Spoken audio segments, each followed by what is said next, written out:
Alright, folks, let's talk about these new laws. So, now, businesses with an on-sale general public premises alcohol license, bars and clubs, they have to sell drug testing kits. That's right, because nothing says party like testing your drink for roofies. I mean, picture this. You're at the club, the music is bumping, you just ordered a drink, and instead of flirting or dancing, you're in the corner with a little strip testing your cocktail. Hey baby, you wanna help me see if this gin and tonic is laced with ketamine?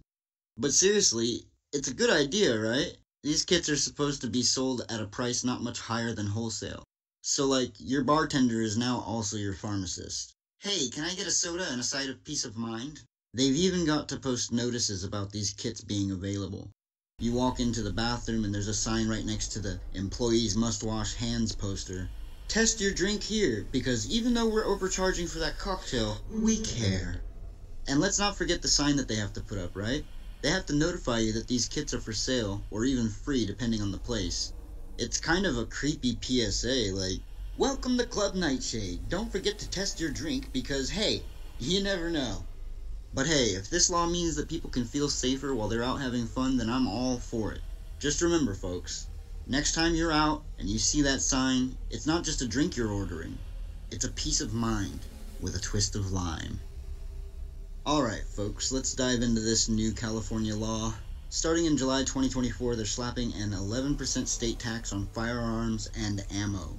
That's right, California is now the only state in the US to have such a tax. So if you're a gun owner, congratulations. You're now officially contributing to violence prevention, whether you like it or not. I mean, picture this. You walk into a gun store, you're looking to buy a new rifle, and the cashier is like, that'll be $1,000 for the gun and an extra $110 to prevent other people from using theirs irresponsibly. It's like buying a cheeseburger and being told the fries are mandatory because someone else ate too many. And this tax is on top of the existing federal taxes, so depending on the gun type, you're already paying 10% or 11% to Uncle Sam. Now California is like, hold my beer. They saw that federal tax and thought, yeah, we can do better. Let's double down on that. State officials estimate that this will bring in about $160 million a year, which is great because nothing says fiscal responsibility like turning your hobbies into funding sources. Imagine explaining that to your spouse. Honey, I'm not just buying a gun, I'm making an investment in community safety. It's like justifying a midlife crisis purchase with, but think of the children. They're going to use this money to fund violence prevention programs, so in a way, every bullet you buy is like a tiny donation to peace. Sir, would you like to round up your purchase to the nearest dollar to support local violence prevention? Nah, just add another box of ammo. I'm feeling generous. Can you imagine if other things worked that way? You buy a car, and there's an extra tax to fund traffic safety programs. That'll be $30,000 for the car plus $3,300 to teach people not to text and drive. Or you buy a kitchen knife, and there's a tax to support anti-stabbing campaigns. That chef's knife is $100 plus $11 to keep your neighbors safe. It's like the twilight zone of taxation. But hey, maybe this tax will actually help reduce violence. Maybe it'll fund programs that really make a difference. Or maybe it'll just make gun owners extra salty. Either way, it's a bold move. So next time you're at the range, just remember, every shot you take is a little piece of civic duty. Lock and load, for the greater good. Alright folks, let's talk about this new law in California. So starting now, advertised or displayed prices for most goods and services have to include all fees and charges. That's right. No more getting bamboozled by those sneaky extra costs. Except for government taxes and fees, of course. They get a free pass because, well, it's the government. This law is really gunning for places like Airbnb. You know, when you see a place for $99 a night and you're like, sweet deal. And then you go to book it and suddenly it's $250 because of cleaning fees, service fees, and because we can fees. And let's be real. This law is going to save us all from that dreaded moment at checkout when you're like, wait, what's this extra $50 for? A smiling more than twice fee? It's like booking a stay and suddenly funding their renovation project without even knowing it. They say it's to make pricing more transparent, and I'm all for it because, let's face it, nobody likes feeling like they're negotiating with a used car salesman every time they book a vacation rental. This place is $100 a night. Just kidding, it's actually $300 because we included a sunshine and good vibes charge. I bet this new rule is going to make those Airbnb hosts get real creative with their descriptions, though. Enjoy this charming studio for $200 a night, all fees included. And by the way, the cleaning fee covers a small army of housekeepers who will treat your space like a biohazard site. But honestly, it's about time. I'm tired of seeing one price and paying another. It's like dating. You think you're getting someone chill and low maintenance, and then, surprise, here come the emotional baggage fees. So now, when you're booking that weekend getaway, you'll know exactly what you're getting into. No more feeling like you've been scammed by a magician who's really good at hiding extra costs. It's just you, your room, and a straightforward price tag. Finally, a bit of honesty in this world of trickery. Alright, folks, let's dive into another new California bill. So this one's a real game changer. It eliminates suspensions for minor disbehavior, which is stuff like disruption or willful defiance, for all TK through 12 students. Basically, California just told its teachers, you can't just kick kids out of school because they're annoying. Can you imagine? Some salty teachers were apparently handing out suspensions like candy because a kid said no or didn't wait to be excused to go to the bathroom. Now, I get it, teaching's hard, but suspending a kid because they had to pee? That's a power trip, not a disciplinary action. So now instead of suspensions, teachers can remove a kid from class, but they can't send them home. It's like the state saying, we'll handle it from here, Karen, go take a breather. Think about it. You've got this one teacher who's had enough and just goes, that's it, Johnny, you're out of here. And Johnny's like, cool, I'll just go chill in the principal's office. Catch you later. And school administrators are loving this.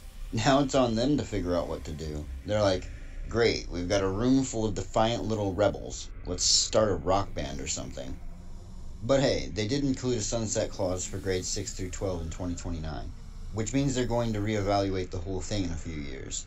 So if it turns out kids are just running wild, they might bring suspensions back. You had your fun. Anarchy time is over. Imagine being a teacher and trying to explain this to your colleagues. Yeah, so I couldn't suspend Billy even though he called me a boomer and live streamed our math class, but I did send him to the office where he'll be getting some appropriate and timely in-school interventions. Whatever that means. Sounds like a corporate HR term for, we'll figure it out later. So now, instead of suspending them, schools have to find appropriate interventions. Maybe they'll start a meditation room or offer classes on how not to be a jerk. Okay class, today's lesson, how to tell your teacher you hate math without getting expelled. But honestly, maybe this is a good thing. Maybe it will force schools to deal with issues head on instead of just shoving them out the door. And hey, if it doesn't work, they'll reevaluate in 2029. So it's like a free trial period for chaos. Alright folks, speaking of periods, let's talk about this new law in California. So the existing law that makes public schools provide free menstrual products and restrooms for grades 6 to 12 is now expanding to include grades 3 to 5. Yeah, you heard me right. 3rd graders getting free tampons. I don't even know what to say about this. I mean, California's like, hey, we know you're still learning your multiplication tables, but just in case, here's a tampon. Can you imagine being in 3rd grade and stumbling upon a tampon dispenser in the bathroom? Miss Johnson, what's this for? And it's not just public schools. This bill also covers community colleges and the California State University system. So no matter where you are in the education system, California's got your back. Or, you know, your front. Welcome to college. Here's your syllabus, your dorm key, and a lifetime supply of tampons. But seriously, I get it. It's about making sure everyone has access to what they need, which is great. But 3rd grade? That's like giving a kindergarten class a seminar on 401k plans. Alright kids, today we're learning about compound interest and tampons. It's just wild to think about. When I was in 3rd grade, kids were more concerned with trading a pudding cup for a pack of fruit snacks, not menstrual products. And think about the teachers. They're already dealing with so much. Now they might have to explain menstrual cycles to 8-year-olds? But hey, maybe it's for the best. It's all about being prepared, right? And California loves being ahead of the curve. Next up, free midlife crisis counseling for 5th graders. Alright guys, let's talk about the next California bill. And this one is a real game changer. This bill requires manufacturers of electronics priced at $50 or higher to make documentation and spare parts or tools available for repairs. And for products priced at $100 or more, those parts and documents have to be available for 7 years after the product was last manufactured. You hear that, Apple? Yeah, we're looking at you. No more of that, sorry, your iPhone 12 is basically a relic. Time to buy the new iPhone 47. California's like, nah, bro, we're keeping this ancient technology alive. Can you imagine the boardroom at Apple when they heard about this? Just a bunch of executives spitting out their lattes. What do you mean people will be able to fix their own devices? It's like telling vampires that they have to start donating blood. But seriously, this is great news for all of us who have been gouged by repair costs. You break your phone and Apple's like, sure, we can fix that for you, for the price of a new phone. Now it's more like, here's a screwdriver and a YouTube tutorial, good luck. And it's not just phones, this covers laptops, tablets, and home appliances. So, your fridge breaks down, now you don't need a PhD in electrical engineering to fix it.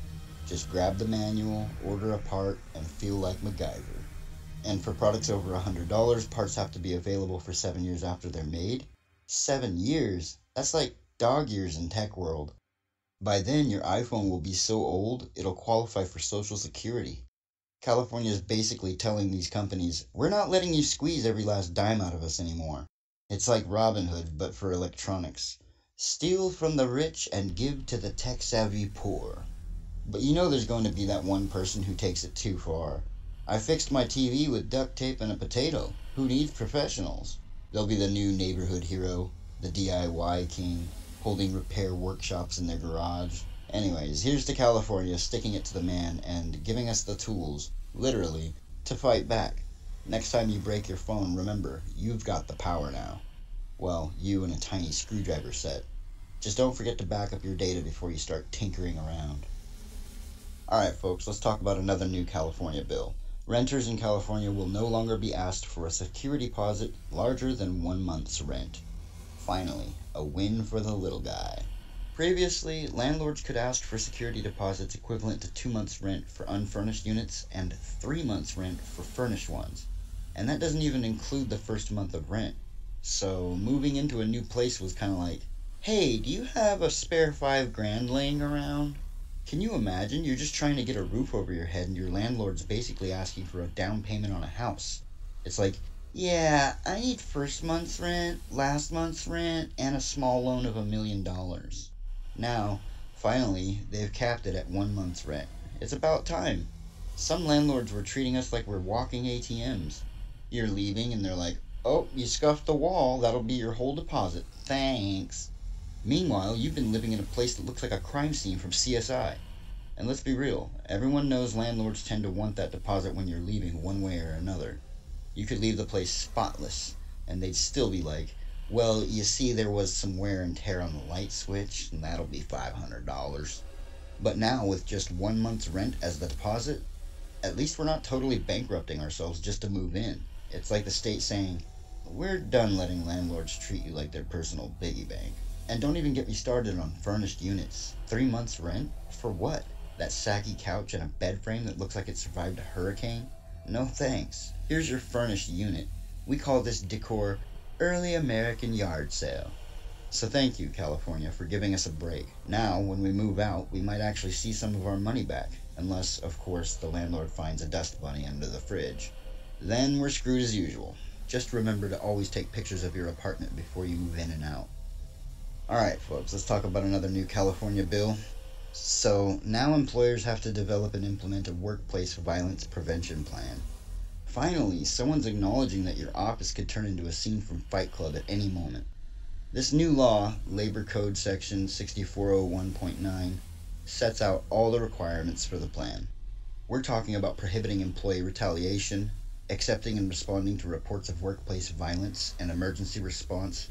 Because let's face it, Karen in accounting has been one bad day away from snapping since 2019. I mean, workplace violence prevention? It's about time. Have you seen the state of the average office? It's like putting a bunch of zoo animals in cubicles and hoping for the best. And you know there's always that one guy that takes the last donut and suddenly it's World War III over by the water cooler. And then there's the no retaliation clause. Man, if I had $1 for every time someone was too scared to report their boss for being a jerk because they knew they'd get punished, I'd have enough money to hire my own security team. It's like, hey, I know you're being harassed, but if you say anything, we'll make your life a living hell. Good luck. This bill also means employers have to accept and respond to reports of violence. No more sweeping it under the rug. Imagine that conversation. Mr. Johnson, I don't think Dave should be allowed to bring a samurai sword to work. And Mr. Johnson's like, noted, we'll handle it. Meanwhile, here's a pamphlet on conflict resolution. Emergency response plans are a part of this too, because nothing says, we care about your safety, like a laminated flowchart on what to do when Bob from IT finally snaps. In case of workplace violence, please follow these steps. 1, Scream. 2, Run. 3. Hide behind the copier. I've dealt with workplace retaliation before, and let me tell you, it's a lonely battle. It's like David versus Goliath, but David forgot his sling, and Goliath owns the HR department. But now, hopefully, these new additions will help somebody out there. Maybe now when you report that your coworker is making shivs out of paper clips, someone will actually listen. Don't worry, we've got a plan for that. Here's a whistle and a hotline number. So, here's to California trying to make the workplace a little less like a gladiator arena. Now, if we can just get them to address the real issues, like mandatory meetings that could have been freaking emails, we'll be golden. All I can say is stay safe out there, and if your coworker brings a katana to work, report it immediately. Report it immediately. Report it immediately. Report it immediately.